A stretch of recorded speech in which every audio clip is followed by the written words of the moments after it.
Thank you so much. Thank you again, and thank you, Heather, for those wonderful intros. It's really such a pleasure to see you all on this wonderful Sunday.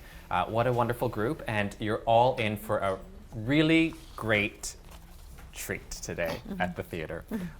I'm in awe of Diane, and it's been a pleasure to meet Aviva. Nice meeting you. How are you both today? Just to start us off. Good, good. I'm glad to be here. I was actually so looking forward to this and so looking forward to being with you and talking with all of you today. And you're going to energize me for the last show of the week and then Super Bowl. Super Bowl. I don't really care.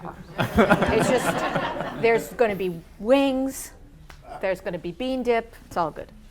Taylor Swift. Oh, yeah. And how are you, Aviva? I'm very good, thank you. Happy to be here and honored.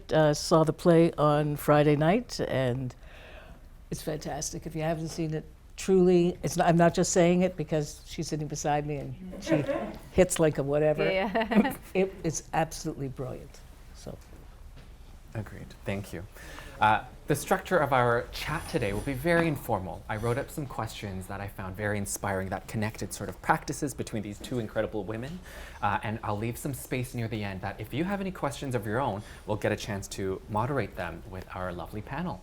But without further ado, something that I found so fascinating in reading an article that Aviva wrote during the pandemic, which anyway, it was for Extra Magazine, and it was the idea of connecting through Zoom, through being together virtually, even when we couldn't be together.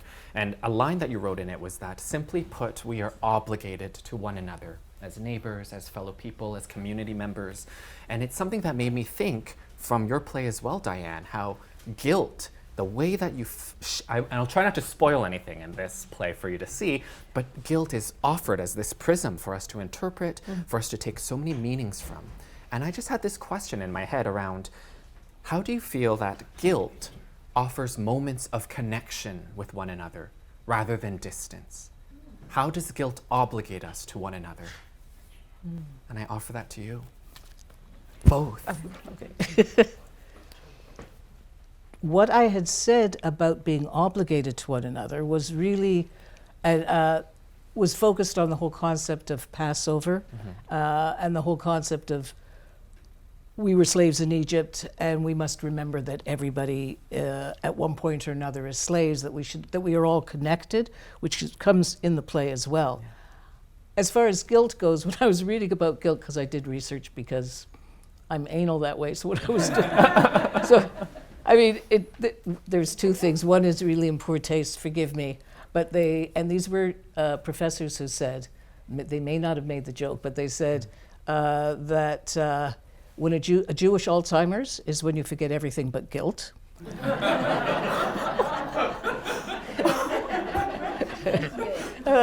And the other one was that there are two inherited traits that Jews have. And one is irritable bowel syndrome. And the other is guilt. Yeah. So does it bring us together? I think actually it does, and it doesn't have to be quite as ethnocentric, but rather partially, and obviously as a woman and as a lesbian, and which comes first? As a woman, there is a sense, as a mother as well, this overriding sense of guilt. You know, when it's not fair to say to young people, a good friend of ours just had a baby. I don't want to say to her, this is the beginning of guilt, but I think that does connect us all, and also that sense that, and perhaps, and I'm not excluding other genders, but that sense of connection to one another and also feeling apart. And you're the one who feels this guilt, or you're the one who was a slave in Egypt. So what? Well, so what? From that article, it should connect us all, as Zoom does, I presume, or could. Or could, yes. So that's a long answer to a simple, good Aviva. question. Sorry. No, don't. That was wonderful. Thank you. Well, I think my play is a good long answer to that question too, because I feel that it's such an uncomfortable state of being. And I guess I needed to start with, well, what is it? Is it a state of being? Is it a moral construct? Is it a feeling? Is it even real? And I think it's something we all share, but we don't really like to talk about it, besides making jokes, which we must, because it's so uncomfortable. So I feel like there's a possibility for connection in accepting that we all feel, I think it comes from obligation. We do feel a sense of obligation to each other, so when we fail, or when we hurt, or when we do something that could be, could cause someone distress, we're going to hopefully feel a sense of empathy, which is connected to guilt. On the other hand, I also feel we're all connected because guilt, I think it really does make people feel uncomfortable. And so we joke about it and we avoid talking about it. So that's what I'm hoping to do partially with the play, is normalize it for people and normalize how kind of crippling it can feel. And hopefully that can bring it out more into the light and we can have a little bit more acceptance for each other. That's my hope anyway. Thank you. It is true that your answer for this question is the play itself. And I think, again, no spoilers, No spoilers. You're in for a treat, but it connects to this now around storytelling. If one of the forms of connection is storytelling, and I pulled and learned this from reading Aviva's dissertation for York University, wherein she wrote, "The purpose of this tale is to cast into the future through the classical technique of storytelling," and connecting it to a different quote around the narrating of stories which connect Jewish historical and religious text to imaginary discourse is a crucial element of Jewish culture and tradition. And to me, your play speaks to how storytelling is an act of connection, everything you just spoke about, while also wrapping in this relationship with an imaginary discourse. There's a few characters that appear that are fantastical. And so for both of you, how has storytelling functioned in your practice? Well, for me, we all make stories up all the time. We all have our narratives for all sorts of moments in our lives, and partially in order to get through things, whether it's trauma or even a celebration, we need to make a story of it. And then we need to repeat that story so that it's easier on us. And then we need to repeat it again, and then we need to hear it back. So then we have a sense of what's happening in order to make sense of the world. I think it's just so, children do it, everybody does it. And in order to connect to an audience, I think part of our jobs is to create stories that are complicated, nuanced, active, and have enough imagination in them that you can all put yourself in at various points. And I think what I try to do is to create stories where the characters are all complicit. So when you're watching and you go, yeah, I think she's right, and then 2 seconds later you go, no, she's right, then you can feel complicit in, oh, there's so much complexity, I can't just judge. I have to open my mind and put myself in someone else's shoes and hopefully gain, again, to have connection and empathy with each other. I think that's the role of art, and I think live art can do it in such a profound way where you can't be distracted. You have to, unless you're not interested or you fall asleep or whatever. I fall asleep. I do. You kind of are. It allows your imagination to free itself up, because you can't be watching something else. You can't be on the phone. You can't be talking to your kids. You just are there, paying attention and receiving and activating your own stories internally as well. So I think that's kind of the power of it. Thank you, Diane. And for you? And I think, within my dissertation, which was a lot, as I said to you when you said you read it. You read it? It was many years ago, but I think within the Jewish tradition, as in many other traditions, sometimes people think that things are static, but that's untrue. So that if one looks at biblical stories, or within our tradition, it's like an onion skin. It's got so many different layers. And if one interprets what's going on, be it rituals for Passover, be it stories trying to understand the Hagar and Sarah story, there are so many interpretations and stories upon stories that are told, like that onion skin. So there's the kernel of the story. But I was very pleased, just to diverge for a moment, I thought to myself, my God, please, I don't want you asking me passages from the Bible, because we tend, in our tradition, not to quote scriptures for our own purposes, but rather to expand upon it. So it's not a literal meaning, usually, it's what we do with it, and it's the storytelling of Hagar and Sarah. Whose perspective are you taking? Are you taking Abraham's perspective? Who's guilty? I mean, the rabbis, of course, say that Sarah is guilty, and Abraham is not quite as guilty, Right. but, so that sort of thing. And I think that it's just, so it's part of who I think all of us are, to tell and expand upon stories. Thank you. As a bit of a follow-up, contained within that quote was also this idea that we tell stories presently, now, together, towards a future together.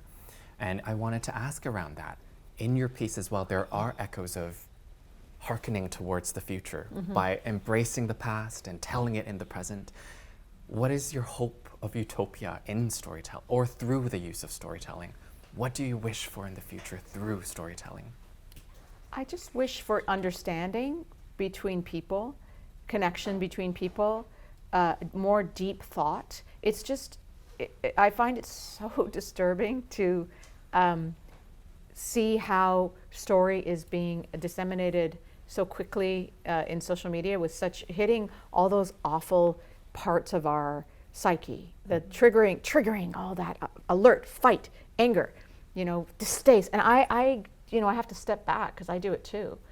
If I have to be mansplained one more time, why Greta Gerwig I don't want to hear about it. Like, I don't need to be, well, she got the produce, okay, whatever.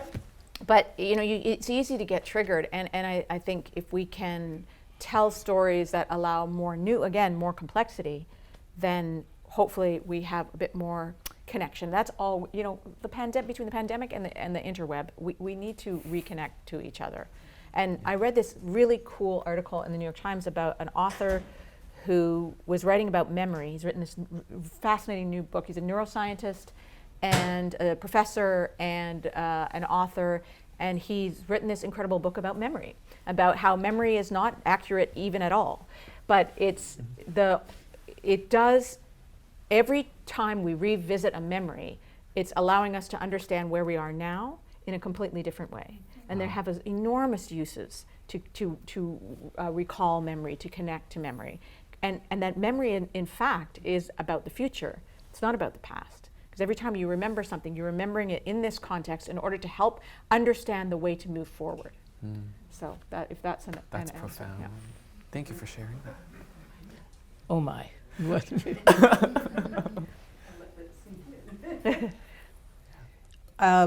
I think, so if we talk about current events, for example, it was either yesterday or the day before, there was an article, I can't remember if it was New York Times or Washington Post, where there was a little video attached that was online, and if it was of some woman who wants to become a member of Congress, and she was burning a book. And I thought, oh my God, she's burning books, and with glee. And this was her way of saying, embrace me because I'm like you, I'm burning books. Wow. And I thought, this is what's happening in the future, There was another article, yesterday about, and I don't remember what city it is, taking books from Florida that have been banned and bringing them to their own library and dispersing them, etc. And I thought, when you talk about storytelling, when you talk about the importance of memory, when you talk about who we are as human beings, it's our stories, it's our narratives, it's how we move from there, it's how we share that, all aspects of that. And so to burn our books is absolutely horrific to me. And again, to be ethnocentric, certainly as Jews, we are the people of the book. Yeah. The people of the book are these traditions, and to burn a book is sacrilege. It's just, even if it's a horrible book, and there's a lot of horrible books out there, but you just don't do it. Yeah. And then what you're denying for people is the future, and is making their own stories. So it's like Ray Bradbury. Do we have to sit there and learn our stories off by heart, and that's the only way people will remember them? It's upsetting. And what would your hope be for that too? My hope is that we don't burn another book. Yeah.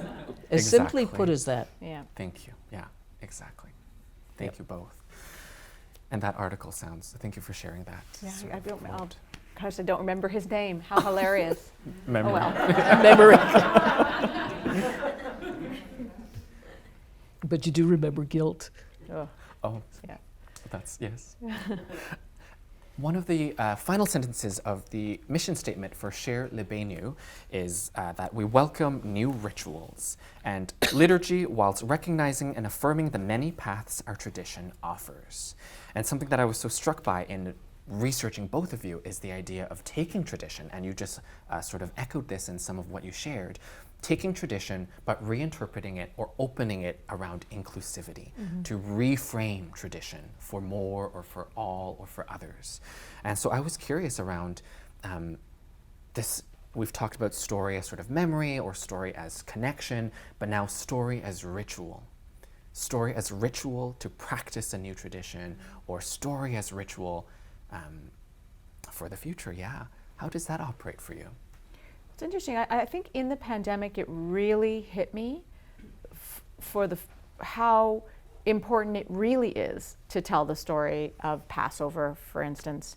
We're commanded to tell the story and to see ourselves as we're in the story. And as a kid, I was always like, see ourselves? We're living in North York.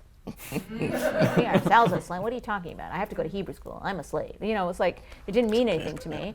But now I do, in the pandemic especially, with the distance, we couldn't see my parents. Like, it was all about realizing how important the stories were and that they were existing from so long ago and still relevant. I guess part of it is you hope that you stop repeating history, And even in my play, for whatever reason, I really believe that when you're writing something, you have like a subconscious basket, and you're moving through the world, and you're on, I'm sure you experience this, you're on the streetcar and you hear a conversation, you're like, oh, that goes in the basket for this thing, and you hear that. So I don't really know why. I respect it now, because I'm old enough now, I can respect it. Certain things, certain stories went into the basket of this play.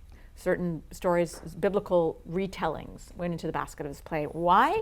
I mean, I respect that there is some, cohesion in it, but without being able to reinterpret them, they would be not relevant. They wouldn't be as powerful as they still are. It's kind of incredible that they are still relevant and powerful, despite going like, who wrote them? What are they?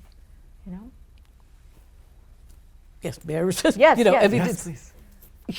There's a theologian, deceased now, a Catholic, Mary Daly, very lapsed Catholic, and Mary Daly said, if you took out all the patriarchal and sexist material from the 5 books of Moses or the Hebrew Bible, you'd end up with a pamphlet. And,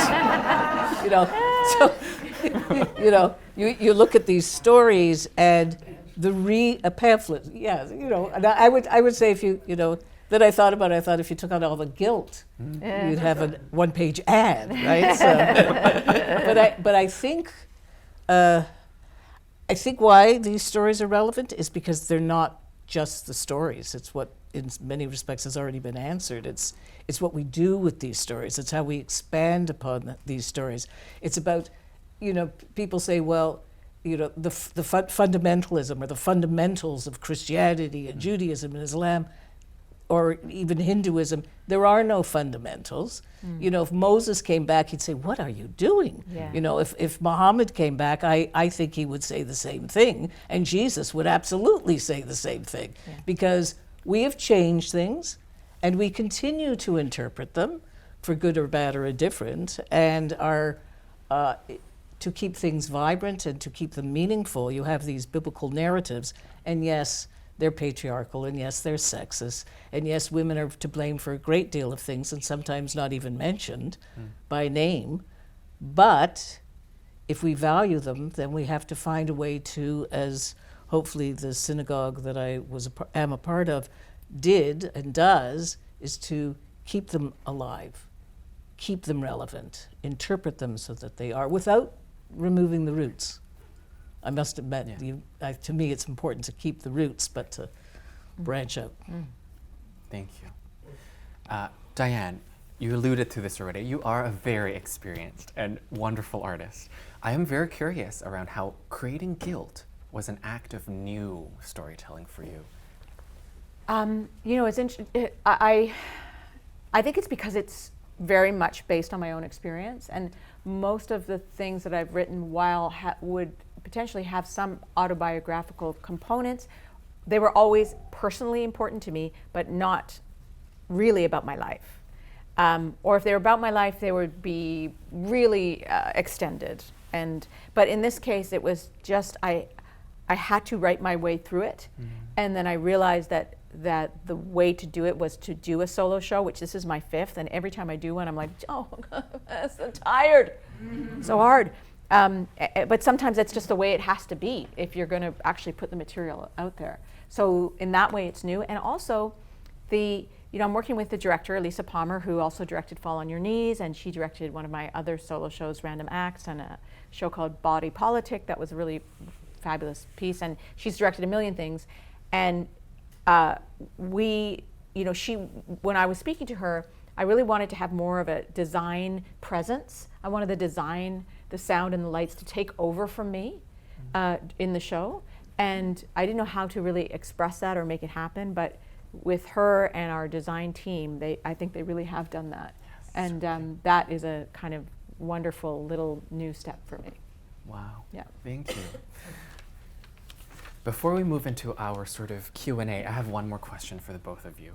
It's a quote that I found from Esther Broner, again from your dissertation, on the rituals of healing. We need rituals that help us shout and become bubbly with joy. We need rituals that deal with painful experiences one cannot go through alone.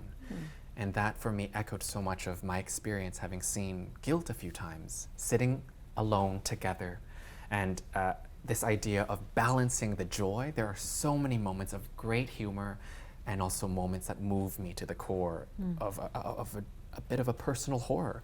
And so that balancing act of those two contribute to this healing that I feel moves through the stage and moves through the community and the audience. How are you feeling around shared healing right now in this moment in time? I'll let you answer that first. I really think it's the only way. I think we have to do it. It's hard. Sometimes it's hard even interpersonally, like within a family, to have shared healing. Very hard. I was listening to a podcast, of course, and somebody was saying, I tried to get my parents into family therapy and they wouldn't go. And I was like, of course they're not going to go.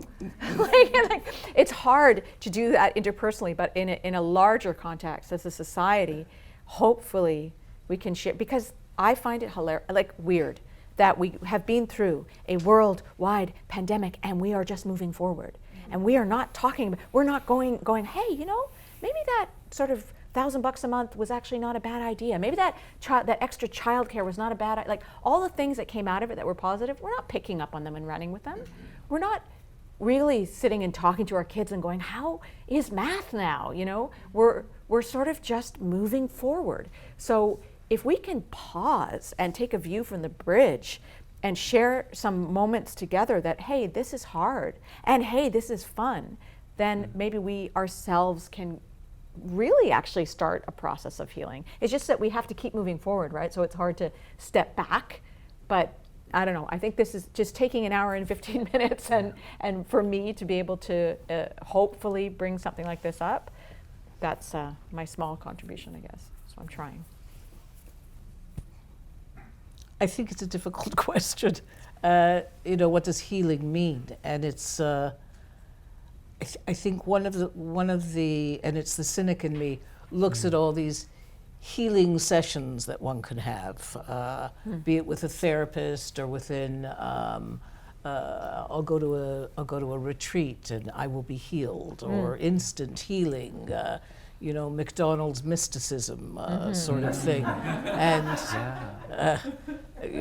that's Madonna's McDonald's mysticism. But so there's a part of me that's very cynical about it.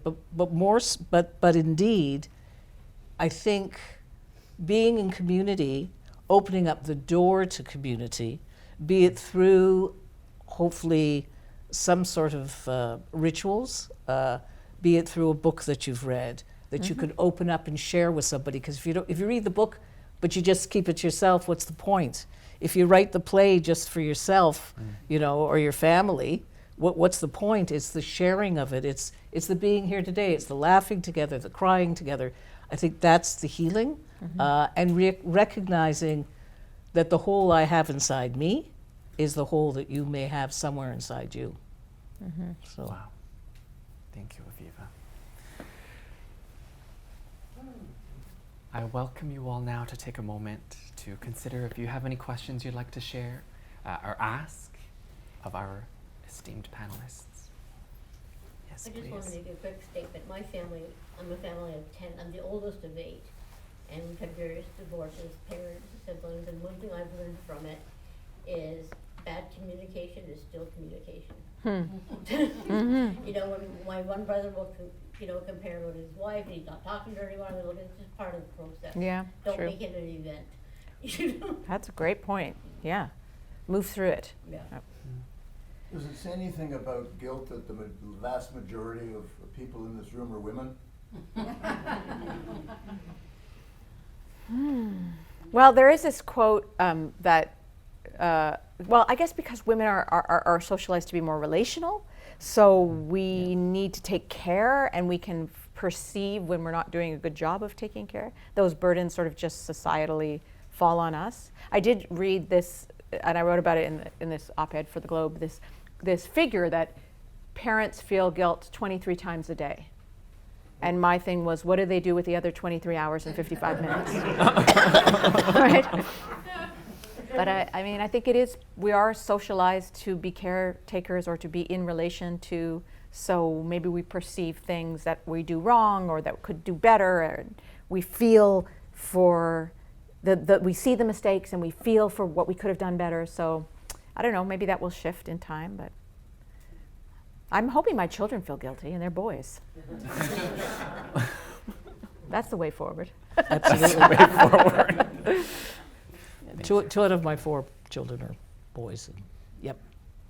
I hope they feel a lot of guilt. Oh, wow. I hope the girls do too. Yes, at the back. Question for Diane. As a writer, and a Jewish writer at that, in terms of Judaism and approaching a new project, how much would you say is Judaism already embedded in your work and how you approach your work, and how much of it is intentional? You know, in the case of this one, it sort of asserted itself front and center, and I couldn't ignore it. Yeah. Because not only because of my history of my family, sorry about the mic there, Mike, boink, but also, you know, there's a lot of thinkers who are Jewish who talk about guilt, whether it's Sigmund Freud or whoever. In this one, it sort of became more front and center, also because I was interested in the sort of biblical notions of responsibility or accountability or guilt. And that was because this is where so much of our moral construct comes from. And if guilt is related to morality, it felt like it was part of it. But it certainly doesn't always come front and center with what I'm doing. My last play that was here, Waiting Room, I don't recall there were any Jewish characters in it. Right. So, you know, it went into this basket. Yeah. Mm-hmm. Yeah. Thank you. Great question. Thank you. Any other questions from the room? Yes, please. Hi, I'm looking forward to seeing the play, and I really appreciate the context you provided today. I'm curious about the whole concept of guilt with respect to what it is, in the sense that different cultures may have defined it differently, may feel it differently, and different ages may also. So the point I'm trying to make is that in terms of moving forward, is it better to live in the sort of the dynamic, ever-changing definition of the concept of guilt, or would it be easier as to collectively move forward if we say, okay, this is what guilt is, and this is the identifiers. If you feel this, this is guilt. If you feel something else, it's a different emotion or a different thing. What do you think? Which way should we lean towards to make it easier for us to move forward? Wow, that's such a great question. What do you think? It's a tough one. I think what you said was interesting as well as difficult, but the fact that depending on how old you are, how you understand guilt. So, you know, children understand it differently. And I think actually the Bible, in some respects, puts it differently than what we're talking about, because it's iniquity. It's missing the mark. It's not doing what you were told. With a child, it's not doing what you're told to do, but your play isn't about not doing what you're told to do per se. So I think it manifests itself in different ways, and depending on your age and allowing yourself to admit you've got it, it changes. It's true. And I had such a strong sense of guilt with jokes because of my family, because I was raised with a Jewish family and Holocaust survivors. Like I had a deeply embedded sense of it, and myself and my children, we always would just make tons of jokes about it because it was so in our faces. But then when I was a person who did something that was in my moral code wrong or hurtful, I could not get out of it. It just swamped me. And that's partly why I wrote the play, because I was like, I should have a way better handle on this than I do. Why can I not get out of this? Why am I subsumed to such a degree? So that was partly, and then partly when I write something like, this kind of, you'll see it takes a lot of energy to do the play. It's because I am convinced that if it's happening to me, it's happening to other people. I'm just a sort of hapless, somewhat, kind of cool every woman. But I really am very average. So if I'm experiencing something that feels intractable, I feel like there's a need to tell it in a theatrical way. So because I am sure that there's so many people who wrestle, who even just have that question: what is this thing? How do should I embrace it? Should I let it go? Should I move past it? So many people said it doesn't exist to me. And I was like, come to my house. Come to my house. Meet my parents. People said that. Oh, good, yeah. I mean, really, literally, people said it. It doesn't exist. It's not real. Guilt is not real. And I understand why, because in a certain level, none of it's real. None of these negative emotions, none of these judgments are real. So I get it, but good luck. Thank you. Oh, yes, over there. Mine's sort of a statement question. This is bringing up a lot. Being fat for most of my adult life, I would eat something that I enjoyed, like a Snickers bar, and I'm like, oh my God, I just ate it, oh my God, all these like purge thoughts, etc. And one day I thought, F it. I'm going to enjoy the Snickers bar and forgive myself the guilt. And it's a two-edged sword, because on one hand, does that mean I'm going to eat all the Snickers bars I ever want because I've decided to give up guilt around it? Or does it help with some kind of internal balance of regulating myself because of self-guilt? But it also comes from everyone around me saying, you don't eat that Snickers bar. Right. I mean, so it's just a sort of... Well, that's the complexity of it, because you're being observed. I would venture that half of the, or more, 75% of the I don't want to eat the Snickers bar is from other people's observations, or you feel watched, or any of that bullshit. So it is so complicated. It is so, part of what I pose in the play, and you'll see, if those of you who come to see it, and your 40 friends that you will also bring with you,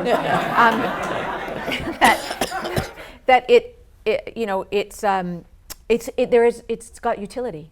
There is use to it. And I think that we are in a culture in which both we are not supposed to feel guilty at all. We're supposed to just do you and be and show everything, and it's all good, and I don't care, and I'm doing me, and I'm not bad. And then on the other hand, slip up and you could go viral and your life is over. And then on the other hand, who care, people with wealth and power who don't have any accountability whatsoever. So, we're all kind of wrestling. Is there such a thing as good guilt? Well, I personally think there is, because I do feel like it does provide a moral underpinning. Like, I don't, when you were talking about your kids, like, I'm trying so hard not to pass on, when I'm totally failing, I'm sure, what I was brought up with. But I do like it so I do try to temper that with my boys, but I appreciate it when one of them goes, that probably didn't feel bad. That probably didn't feel good to so-and-so. I'm going to, and like even my son wasn't wearing his Invisalign for a week because he was sick. And the orthodontist got mad at him, and I said, you know what, Johnny, take accountability that you didn't wear your Invisalign. Just say, I own it. I didn't wear it for a week, and I will do better next time. And let the rest go. Let all of the rest go. Eat the Snickers bar. Let the rest go. You know, but there is some utility to it, I think. Yes, please, sorry. Everything that both of you have been saying and some of the questions have really got me thinking about a couple of things, and I'm wondering if you want to comment at all, and I'm sure your responses could go on for hours, but one of them is you're making me think about the difference between felt guilt, like guilt that I feel, versus someone judging me guilty, like in a court of law, or, oh, you ate that whole Snickers bar, or so on. So that's the one thing. And the other thing is you've got me thinking about personal guilt versus collective guilt. For instance, you know, like white guilt, you know, and historical, you know, the sins of the fathers and so on, or I guess the mothers. And if you want to comment at all about either of those. Well, you're smarter than me, so can you?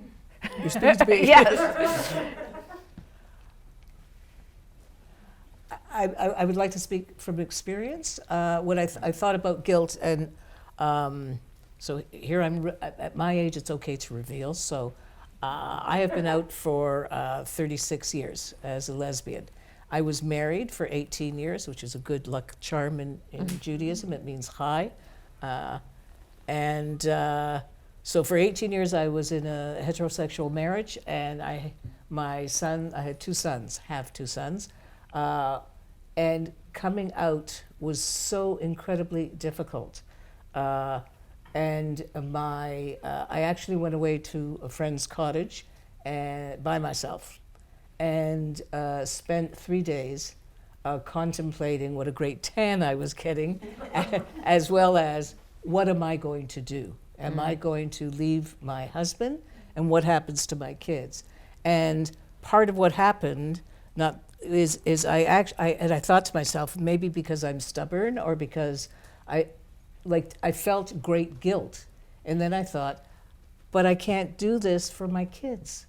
I can't not come out because I'm afraid for my children, which sounds so peculiar, but I thought, I can't be who I am if I'm so worried about my boys, and I'm not coming out for them. That's not fair to me, which sounds terribly selfish, I guess. Thankfully, it all worked out. Okay, my sons, we see each other. Everything worked out. But that whole sense of guilt was something I battled with, to the extent of sitting there in a canoe thinking, you know, what's that song, tip a canoe or whatever? Shall I tip the canoe and then I don't have to make that decision? Wow. So it was actually at that point. Wow. And I decided, and I don't mean, you don't have to play violins, I'm fine, but I actually came to the point, Aviva, guilt isn't going to help this. You have to do your best, and you have to live. And you have to live with decisions you've made. And so was it the guilt, what other people will say? Well, yeah, there was a lot of that. Nice Jewish girl, lives in North York, et cetera, et cetera.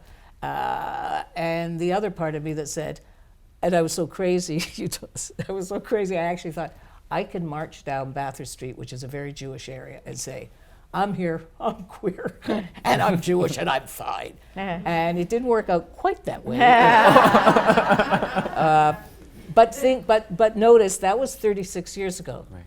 So at least here, so things have changed a great deal. Yeah. And my boys and I have an excellent relationship, so, worked out. My ex-husband and I don't, but that's a different story. We won't talk about it. I don't know if that answered your question, but that's just very personal. That gets people thinking about, I think that's really important, embrace your genuine self, because, my background is I was a nurse for a long time and a teacher, but I saw a lot of doctors that were miserable because they went into medicine because their family wanted them to. Right. Where they might have been happier in the arts or happier in something totally different. You gotta be your genuine self if you're gonna be there and able to help other people and flourish it in them as well. Yep. I went to something like that because I divorced. I'm not gay, but I divorced, Yeah. and that was very difficult in that broken family. You don't want to do that to your kids. But I knew it was not a good marriage. He was abusive. That to help my kids have a healthy life and be happy, I needed to get away from that relationship. Yep. We'll take one last question. Thank you. Well, I'm very excited to see the show today. So I'm Jewish myself. My partner is Catholic, so we both have inherited legacy. And I wonder if you could say anything about the specificity of Jewish guilt. You're supposed to say oi. Well, you know, I wonder if it's just because we're so connected, there's such an emphasis on family and obligation and morality. You know, I think that it's arguable that as the people of the book, that there's a certain emphasis on education, on being good, on being Not embarrassing your parents. not embarrassing your parents, and you know, kavod, and respecting your family, and respecting and showing and also, you know, when you talk about collective, like to be the light unto the nations, I always joke, like, choose someone else. You know, it's not, there is a sort of optics, I think, that we, and also, you know, I think that the strong mothers in Judaism that really did put that stamp of, well, for me, when we met, the first one we met and had coffee, you're like, oh, I'm not crazy about the trope of the Jewish mother. I'm like, well, I literally grew up with it of, why didn't you call, I could be dead, why didn't you call me? You know? And you'll see in the play, it's so, the trope is there. It's real. And I think it's there also, you know, children of survivors, that certainly the Holocaust, not so, I would hope not so much more, and I shouldn't say hope, but I think there was that sense that you have to succeed, you know, which is an immigrant's sense as well. I mean, it isn't just exclusive to Jews. You have to succeed because we're working our buns off for you, and look what happened to us, you know. So I think that may be part of it. I mean, Catholics have, you know, will never get rid of original sin. And thank God we don't have that, you know. Yes. Jews don't have that. We don't have that same shame. That same sense, but nonetheless, there is that sense of guilt, and I think that also I didn't mean to be insulting about the trope. No, I loved it. I was like, I can't of the wait. Jewish mother, but you know. The 1970s shows, or the Portnoy's Complaint, or the Jewish mother, you got to call, you got to do this, you got to eat, whatever, you know. I mean, I think that's unfortunately a stereotype that's part of our culture, you know. On the other hand, you know, I said to a friend, excuse me for being a Jewish mother, but don't you think you should eat a bit more? Yeah, yeah. And as I said it, I thought, what are you saying? But you know, it's built in at this point. And I'll just add to that I think partly why it feels so present in Jewish culture is there's also a tradition of humor. Yes. And poking fun at ourselves and poking fun at each other. And so we talk about it a lot, and we make jokes about it. So I think that's why it's also in the zeitgeist. And I just will say one final thing, which is 2 of the designers on my show are Korean. And they've said to me repeatedly, it's my mother. It's my mother. We have the same thing. This is the same culture. This is an immigrant culture. This is how we were brought up when we came here, when my family came here, and I had to go to piano. I had to go to violin lessons, and you know. So we may be a bit louder and more aggressive about it, but you know, we're a mouthpiece for other cultures on this. But yeah. Right? Echoing, certainly. Oh, absolutely. Thank you. Thank you for these wonderful questions and for the conversation. Thank you. Please join me, yes.